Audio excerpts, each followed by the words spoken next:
Hello, everyone, and welcome to another Author Spotlight interview. I'm your host, Mike Wolfe, and with me today is Avi Leibovic, a nationally recognized Social Security disability attorney, community rabbi, and dynamic public speaker who's helped over 500,000 people navigate the disability system.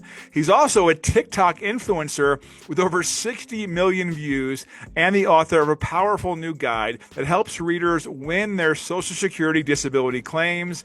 Avi, welcome to the show. What a treat to be here. Thank you for having me, and hello to your audience. Thank you very much. Looking forward to a great podcast and a great opportunity to tell everyone about the programs. Awesome, Avi. So tell us about the book, How to Win Your Disability Claim. So what inspired you to write this book and why now? I've been doing disability work for about 30 years now. I started out in California. I moved it over to New York, and I've helped hundreds of thousands of people, as you said, navigate the Social Security disability process. What happened was COVID came along, and that kind of went side by side and coincided with the TikTok phenomena, which so many of you are familiar with. TikTok has really even replaced YouTube, and it's now become a primary source of entertainment for a lot of people. And I started doing these TikToks about Social Security disability law. I wasn't dancing in a bathing suit. I wasn't doing the latest trends. There I was just talking about Social Security disability. And the response was remarkable because there's millions and millions and millions of disabled individuals who are sitting home, unsure of how to navigate the system and desperately looking for help so that they could go ahead and put food on their table, keep a roof over their head, pay for medications. That's what inspired me to write this book. I started doing tip 1, tip 2, tip 3, tip 4. I got over 5,500 videos now, and I took the best 101 of them and put them in a book. Wow. So just tell us real quick, what is your TikTok username so I can put that down below the video? It's the name of the company, And Benefits for All. And Okay. Benefits for All. Okay, if you guys are watching this now, I'm going to put, not only am I going to put the link to Avi's book, I'll also put his TikTok and other social media down below so you can check that out. So now you've helped over 450,000 individuals with their claims. What are some of the most common mistakes people make when applying? I think the most common mistake that people make is really not having an attorney by your side. The reason that I say that is because this is a legal process in its nature. There are laws, there are regulations, there's legal forms, and all of this is new to someone who's not familiar with the system. You wouldn't go to a dentist unless you had a dental problem. You wouldn't go to a mechanic unless you had a car problem, or electrician if you had an electrical problem. The reason that people should contact an attorney is because that is the best way of increasing your chances of getting approved. That would probably be one of the most important things that I could recommend to everybody right now. All right, that makes sense. So now the book tells you there's 101 tips. What's one tip that surprises your readers the most? There's a rule that says that you must be disabled for a period of not lasting 12, at least 12 months or more. And I think that the thing that confuses a lot of people is that they have to be disabled for at least 12 months before they apply. That's not the case. The regulations are very clear that are going to last or are expected to last for at least 12 or more months. So if someone gets in a catastrophic accident, if someone is diagnosed, God forbid, with accelerated cancer or something happens to them traumatic, they don't have to wait 12 months before they can apply. They can apply immediately at any time. And in fact, in some cases, if you're just learning about it now, you can even go retroactive 1 year from your application date to capture all of that time. You don't have to wait 12 months or more. Now, I imagine going through someone like you, they're going to save themselves a lot of time and headaches of trying, as opposed to trying to do it themselves, right? Have you had a lot of people tell you, "Hey, I tried to do this on my own, and I just couldn't get through it"? As I said before, the timeline for the Social Security process can be 18 to 24 months. When people are not feeling well, when they're lying in bed, when they're sick, they just don't have the strength to go ahead and do this. They may have brain fog, they may have mental limitations, and they certainly may have physical limitations as well. It isn't just about filling out forms. You have to request medical records, you have to submit medical records, you have to go for a consultative examination with the Social Security doctors, and in many cases, you're going to end up in front of a judge to get this resolved. To go before a judge when you have tens of thousands of dollars at stake without an attorney by your side is just shooting yourself in the foot. It's a silly notion. You need to have an attorney by your side, and if you try to do that by yourself in front of a judge, you're going to pay the price. Now, if someone was to go by themselves and try to do it themselves, and then they fail, is there any kind of second chance opportunity, or have they basically ruined their chance by trying by themselves? Well, so that's an excellent question. So the Social Security process, as it is right now, is divided up into several different levels. You have the initial application. If that gets denied, you have something called a reconsideration appeal. If that gets denied, you have a hearing with a judge. It then goes to the appeals council, where you can go ahead and have the judge's decision reviewed. And then it goes to federal district court. So if someone goes ahead and tries to do an application and it gets denied, they shouldn't give up. Absolutely not. They should go ahead and they should appeal it. They should go for the reconsideration and then go for the request for hearing with the judge. In fact, I just want to throw out a quick statistic. According to the latest data, the national denial rate is about 70% on all applications. That means 7 out of 10 applications are denied. On the reconsideration level, the denial rate is 85%. 85% of applications are denied. They are weeding out people. Most of these cases are going to be resolved in front of a judge in a full-blown hearing, at least 60 minutes, with a judge, with a vocational or medical expert. It's a full process, but yes, you should not give up and you should keep moving forward with your appeals. I'm assuming the people without legal representation are considerably or overwhelmingly in the 70% portion, right, correct? That is correct. You know, when you're filling out these applications by yourself without any assistance, you make very common mistakes. You may list your diagnosis, but you don't accurately describe the symptoms that you have. You may list what's wrong with you, but you don't go ahead and articulate your limitations and your restrictions in terms of your ability to do daily activities, in terms of your ability to function at work or maintain gainful employment, and to go ahead and do this without the help of an attorney who is holding your hand, navigating you, advising you, and guiding you on how to complete these forms, how to go about the process in the most successful and efficient way, you're going to run into some trouble. Okay. Now, if I'm someone who's just became disabled, I've hit my 12-month mark. So the first thing I would do, you'd recommend, is to read your book, obviously. I've read your book. And now the second thing you're saying is to find legal representation. That's the second thing. And then those two things should make my chances of getting approved exponentially higher, I assume. There's a lot of books out there on Social Security, but most of them describe just what the program is. They're very difficult to read. They're hard to understand. This book was written with the reader in mind, knowing that the reader is not feeling well, knowing that we're living in 2025 and people just want to hear it in basic, English. They want to hear it and it has to be real. These are real tips. These are real practitioner tips to help improve the chances of a person getting approved. And absolutely, having an attorney increases your odds. Having this book and knowing the ins and outs, the trade secrets, the tips that attorneys use will substantially increase your chances of getting approved. Now, your book and the attorney will tell people what to do, but let me ask you, are there things they should not do? Are there things they might say or do or write down on an application that could completely destroy their case? There are things that you should not do. One thing that you should not do is forget to return the forms that they send you. You're going to get an adult function report. You're going to get a work history report. You may get a pain questionnaire. You cannot forget to send those in. Oops, I forgot. That is a very common mistake, and it will result in an automatic denial. That's one thing that people will forget to do.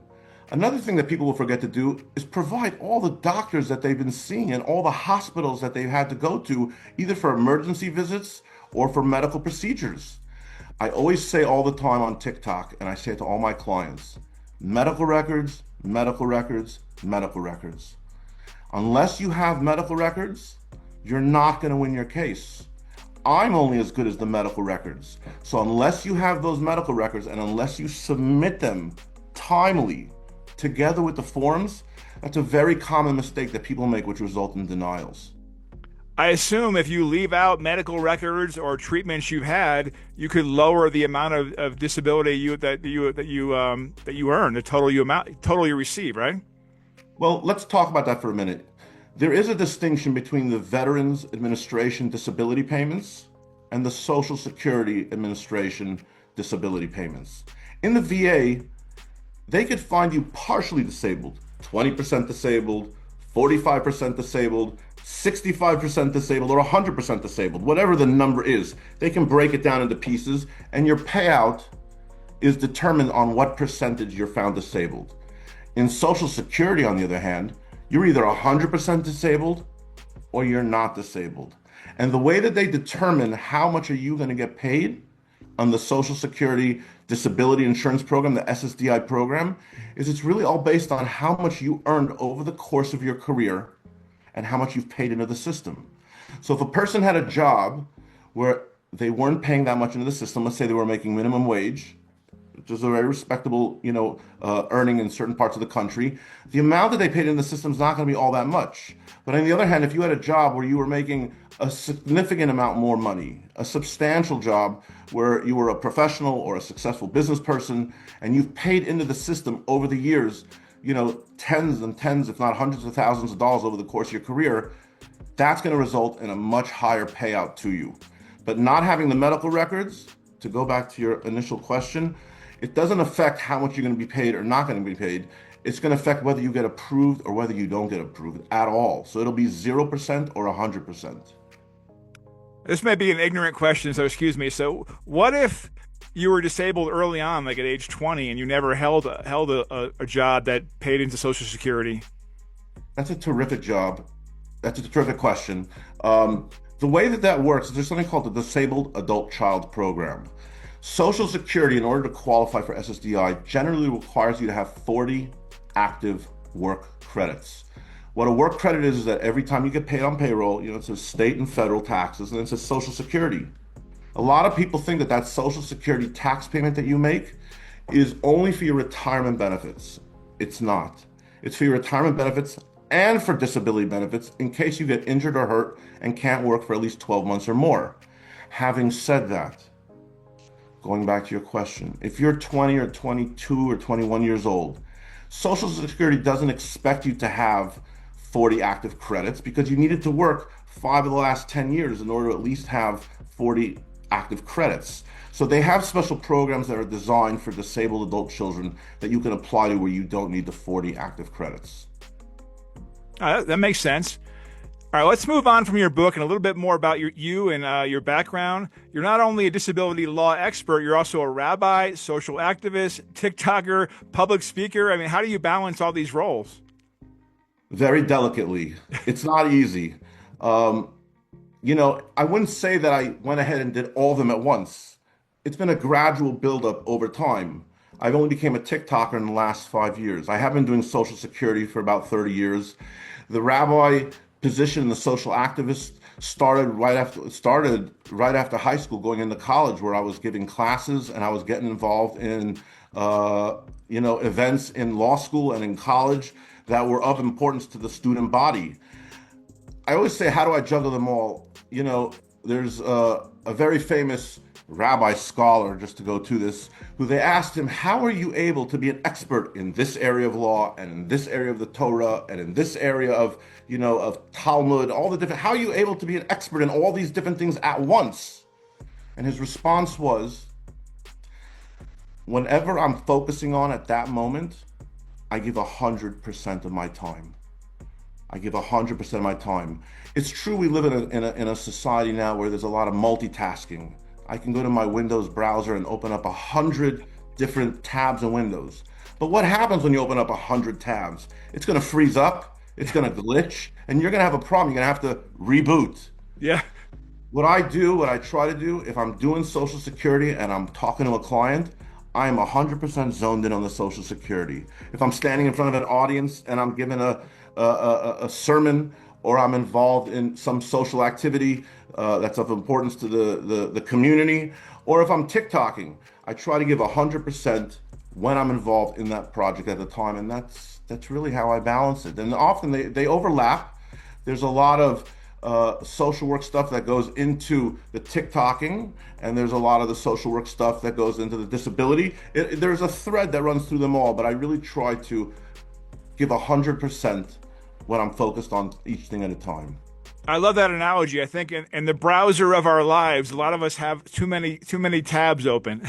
So that's Right. definitely a good analogy. I think I can close a few tabs myself. That's right. So what originally drew you to the field of Social Security disability law? When I was in elementary school, it actually started in California, in Los Angeles. There's a hospital there called Cedars-Sinai Medical Center. And during the holiday times, they would recruit some of the local students to go around during the holiday times and greet the patients by bedside, go into them, have them make a blessing over something that's relevant to the holiday, whatever it is. And I have to tell you, since that young age, going to the bedside of someone who's sick and having them literally cry in front of you and say, I'm so happy that you came to visit me. I'm so happy that you're here. You made my day. That left a profound impact on me. And that event has navigated me not just through elementary school. I continue to do it in high school. In college, I used to go vet and I used to walk to nursing homes and things like that and get involved again with the elder community. In law school, I worked for legal aid for the elderly. I've always been involved with people who are sick, people who are in need, and people who have their hands stretched out and saying, I need a little bit of help. And that's really how I got involved in the disability law. I was out in California for 25 years of my career. The firm that I worked with about 150 different hospitals and health networks. And we were in the emergency rooms, helping people in the emergency rooms who needed assistance with qualifying either for the Medi-Cal, which is the Medicaid program, or Social Security disability benefits or veterans benefits. My whole career has always been about working with people who need help, and it just naturally gravitated to the disability law. All right, speaking of California, what made you decide to make the transition to New York? How did that affect your outreach and your mission? That's a great question. I have 7 kids. I have triplets. I know I have triplet girls. Right, unbelievable. I went from 0 to 3 in the blink of an eye. So I have triplet girls, and then I have another girl. I have 4 girls and 3 boys, and they're all young adults at this stage, and they started going to colleges out on the East Coast. Mm-hmm. And my wife and I really made a decision that was like, we're only seeing the kids on 4th of July and on the holiday vacations, and that just really wasn't sitting well with us. We wanted to keep the family together, so we packed up and we headed out east to be near our children who were in school. Housing, just to be honest, housing in California is also very, very, very expensive. I had a home, but it goes back to my children again. Would they be able to afford a home? Were they going to move out of state? New York has a lot of different communities that young married couples can still afford homes, and it made a lot of sense. How did that affect my business? Well, I opened up shop again in 2019. I started doing disability law, and then COVID hit, and everything was closed for 2 years. The Social Security offices were lock and key closed. The world knows what happened during COVID. It was a disaster on so many different levels, and it was a disaster in the disability industry. But moving to New York, and during COVID, they started shifting over to Social Security started shifting over to what they call Zoom hearings or video hearings. And all the forms in every state are the same, all the regulations in every state are the same, all of the laws in every state are the same. This is a federal program, this is not a state program. So I started through the TikToking, providing national coverage, and the home base is New York right now, but I'm servicing every state in the country right now through social media. It's just been unbelievable how the viral effect of these videos they're just fire. And now So COVID kind of, not that COVID actually was a blessing, but the situation became a blessing that you can now work remotely and pretty much work with anybody anywhere. And I'm assuming when the offices were closed during COVID, when they reopened, there must have been a backlog of cases that you were able to help with. You bring up a very good point. The timeline on a Social Security case, I think I mentioned it earlier, can be 18 to 24 months. The application section, the application process can take 8 to 10 months. The reconsideration process can take 8 to 10 months. The hearing process can take 8 to 10 months. And these stack on top of each other. So for someone who's sick, someone who needs help, the process is very long. It's not like unemployment benefits where you just go ahead and apply and you get an answer in a couple days. This is a very slow and very prolonged process. COVID just added that much more to the process. There were more people who had not just long haul COVID, but there were so many people who just needed the help. Social Security got backed up. Everything got backed up, and the need for an attorney to try to expedite things, the need for an attorney to try to get in there into the cracks of the Social Security system to move things forward was just that much greater. And I'm happy I could serve those needs. Now, if someone was disabled during COVID and unable to get a hold of the offices or make a claim, were they able to make claims that were retroactive after they opened up? That's a very good question. The laws as they're stated right now is there's actually, just to clarify for the listeners at home, there's primarily two different Social Security programs that people may be eligible for when we're talking about disability benefits. There's SSI and there's SSDI. Now, people use the phrase disability benefits, disability benefits, disability benefits interchangeably, but they really are two different programs. SSI, Supplemental Security Income, is a needs-based program. It's for people who have, if you're single, you can't have more than $2,000 in the bank. If you're married, you can't have more than $3,000 in the bank. You don't have work credits because you haven't worked, and the benefit amount that you get is very small. And there's no retroactive timeline that you can go back for. SSDI, Social Security Disability Insurance, is the more robust program, is the program that people who have worked and paid in the system and who will be eligible for a bigger check and who will be eligible for retroactive benefits up for a year can apply for. I like to describe it to some of my clients and for some of the listeners at home. You know, I used to go to the carnival and used to play the games at the carnival. Yeah. And they're whether you're throwing the darts at the balloon or whether you're doing the ring toss or whatever you're doing, there's always the small little teddy bear, which is the consolation prize, and then there's the big giant teddy bear if you're the winner chicken dinner, right? Yeah. SSI, I wouldn't say it's the consolation prize, but it's the smaller program for people who haven't paid into the system and haven't gotten credits. It's the smaller teddy bear. SSDI is, for people who've paid into the system all these years. It's the big teddy bear. You get Medicare after 24 months from your entitlement date. You get money for your children under 18 who are still living at home. Those are called auxiliary benefits. To your question, you can go retroactive 1 year from your application date. There's a lot more benefits with SSDI as opposed to SSI. So in terms of retroactive benefits, there is no retroactive benefits for SSI past the application date, but for SSDI, you can go 1 year before the application date. So I can hear the passion in your voice when you're speaking about this. Do you travel and do speaking events and talk about this on different stages across the country? I have been invited over the course of my career to give workshops, not just on Social Security disability law, but on either Jewish subjects, character building, family dynamics. I've spoken on a range of subjects across the country. So the short answer to that question is yes. I am a very passionate speaker. Here I have to stay in front of the mic. But when I'm not in front of a mic, I'm in front of that podium and I'm moving around the room and I'm engaging the audience.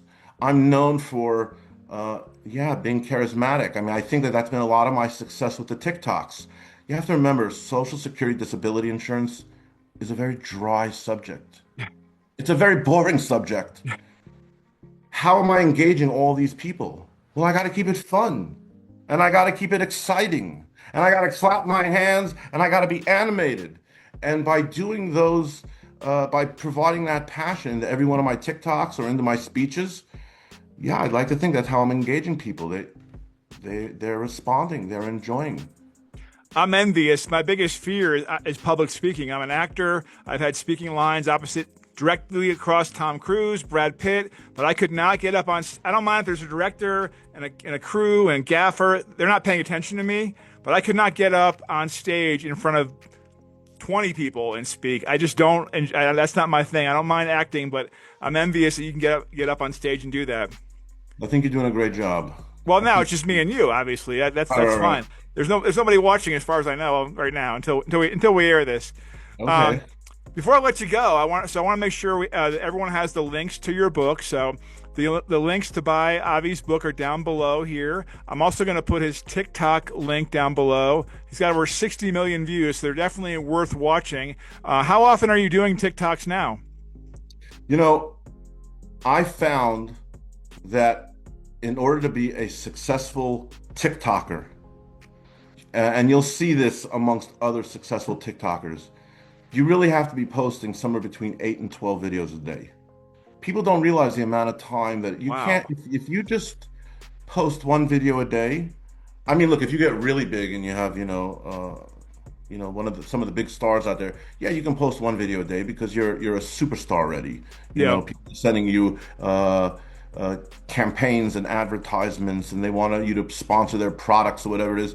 But if you're a regular TikToker or a regular influencer, I'm making about 8 to 10 to 12 videos a day, and it's not so much that it becomes difficult to figure out. I mean, how much is there to talk about Social Security disability law?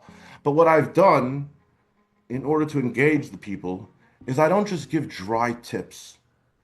I get a little bit more passionate. I get a little bit more personal. I get a little bit more intimate. You know, people always call, and I'll give you an example. People always come to me and they always say to me,